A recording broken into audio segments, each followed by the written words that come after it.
Right, now this is an exciting one for me because I bought the cordless extractor from Festool a year ago now, and I've barely found a use for it because I don't think it's got the runtime that I need to use it successfully. So Festool have released this energy set, the 8 amp hour batteries and a super quick charger. I assume it's like a new model charger. So let's have a quick look at it. Oh yeah. I have to say, actually, I'm pretty impressed at the size of them. They're not that much bigger than the 5.2 or the 5 amp that they sell now. Slightly different button for the charge check-in. What's this one got to say? SCA 16. I wonder why it's different. I wonder what's different about it. Should be pretty interesting to see the difference in runtime on the cordless MIDI, so I can do that experiment for you if I just get these charged up. So another interesting experiment actually will be SCA 8, which is the fast charge, Festool fast charge, and this is the SCA 16 that comes with the 8 amp battery. So it'll be interesting side by side, 2 brand new batteries that haven't been charged before. We stick them both into that same power supply, so it's fair. We can compare the two, see whether this one is actually faster than this one. If I leave the camera recording, it should give us a time for each battery. Both batteries have just come fresh out of the Festool box. I've not done anything with them. I'm going to set these going. I'm not going to record the whole process because I want to use my camera for something else. There we go, they're recording at the same amount of time. Already the SCA 16 is saying half an hour, this is saying 45 minutes, so that's pretty interesting. Started them off at 4:32, so we'll see how long they take to charge. Okay, so 4:47. This one's saying 5 minutes. This one's still on 45 minutes, that's unbelievable. What's that all about? There you go, 4:52, this one is finished. This SCA 8 is still flashing half an hour, and it's literally just dripped over to that from 45 minutes. So I'd say that it's unbelievable. I'm going to take this one out of here, see if it charges as quickly in this one with the remainder. So putting that straight into this one, it's gone from the half hour flash down to the 15. So that is worthwhile. If it's that quick for all the batteries, that's going to be incredible. If you go on the Festool Work app, you've got your power tools on there. If you go battery packs, you can add in or connect to your battery packs. If you go add here,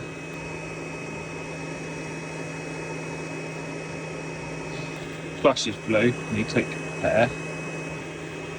It connects Bluetooth to any Bluetooth battery pack, and it'll tell you the version of the software that's on the battery, and you can update that in the app. Take you through the process and update the software so it's optimized and works as good as it can.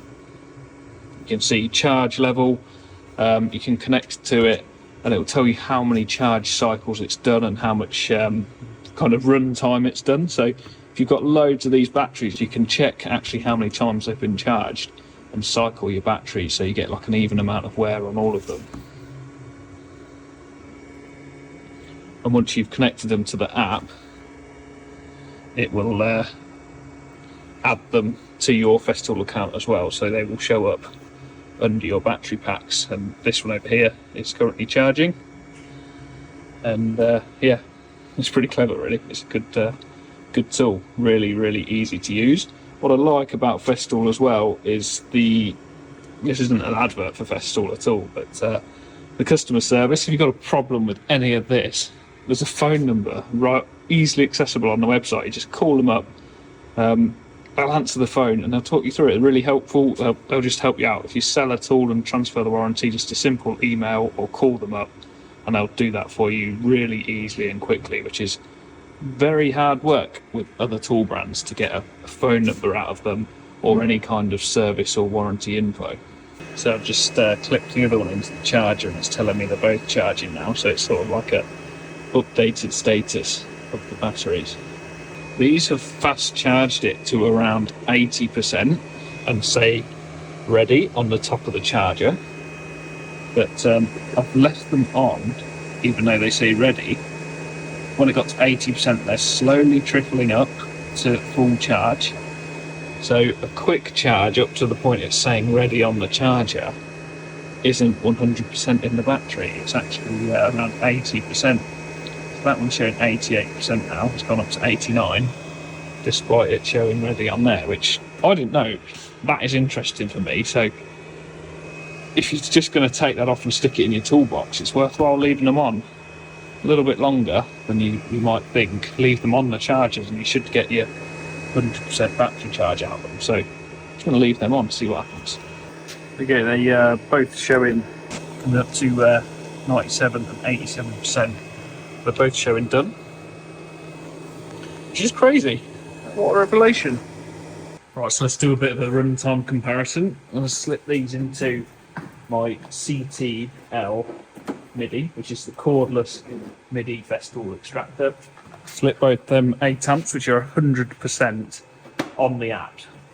So they are completely fully charged. Set a stopwatch on my phone, and I'm just going to turn it on. Leave that running, see how long it lasts.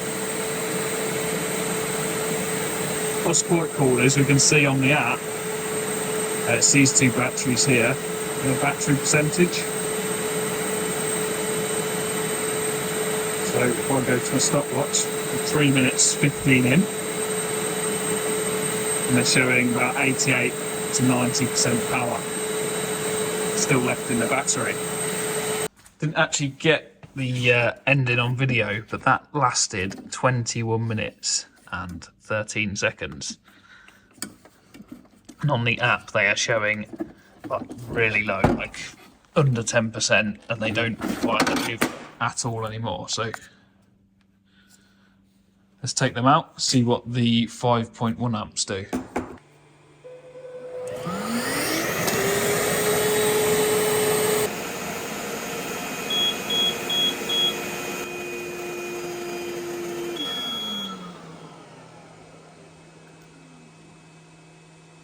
That's interesting. That's lasted quite a lot less.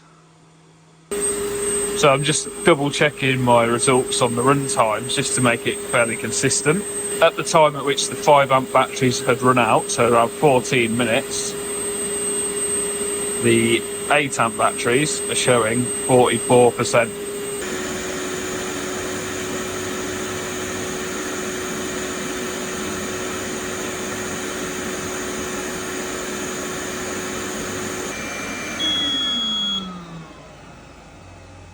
So we go 24 minutes of constant runtime with no sort of restriction on the suction. So that's not connected to a tool and making the motor work. So that is absolute max runtime. It's probably going to be 20-30% less than that by the time you connect it to a tool that restricts the airflow, because the motor works harder when the airflow is restricted. What's interesting is I started charging these 5 amp batteries when I turn this one on to run a test, and they've only reached, according to the app, about 60% charge in the time it's taken for that to run out. So if you're using a cordless vac really heavily, you're going to want probably a couple of sets of 8 amp batteries and 2 of these SCA 16 chargers, which the whole outfit's probably going to cost you about £1,000, which I guess for a completely cordless, decent quality extractor isn't that far out of the way, especially if you've got 4 8 amp batteries to run it. In terms of size comparisons, there's a bit of a lineup of all the different batteries that you can get in the 18 volt range. So that's the 8 amp, that's a 5 amp, this is a 5.2, but I think they sell them as 5 amp now. That's a 4 amp with the high power, like the different shaped cells. So I assume the cells in the 8 amp are the very similar layout cell to what's in the 4 amp batteries. Then this is the little 3 amp. These are great on all your drills and something like a multi-tool, even on a jigsaw, because they're really, really light. I'll probably only use this battery pack for the cordless hoover. The cordless chop saw isn't very power hungry. and it's not really necessary in anything else. Like the cordless tools are pretty powerful and long lasting without the need for the 8 amps, so good for the battery hoover. Probably what I'd buy for most gear, and have a couple of these in your kit as well. Bit of a size comparison for you. There really isn't much in it as you sort of look down the line. Maybe a bit more of a dramatic size difference if we put the two together like that. Maybe looks slightly more dramatic when you clip it onto a drill as to how big it looks and how heavy and bulky it is in use. When it's on an actual tool, that is quite a lump, but it's going to last you all week, whereas this one you're probably going to have to change after maybe a day or a couple of days of use. So I hope that was all interesting. I think I've confused myself a little bit. I'm not very good at keeping track of these types of videos, but interesting finding out about the charging when it stopped flashing, that it's still going to be charging. It goes up to 80% and says it's done, but it still charges past that point. So that was quite a good little sort of fact-finding mission. And yeah, I'll try and use my cordless extractor a bit more because I've not really been using it due to the run time. So I'll see how I get on using these 8 amp batteries, and probably update in one of my videos or in a blog video in the future. So make sure you subscribe to find out how it goes.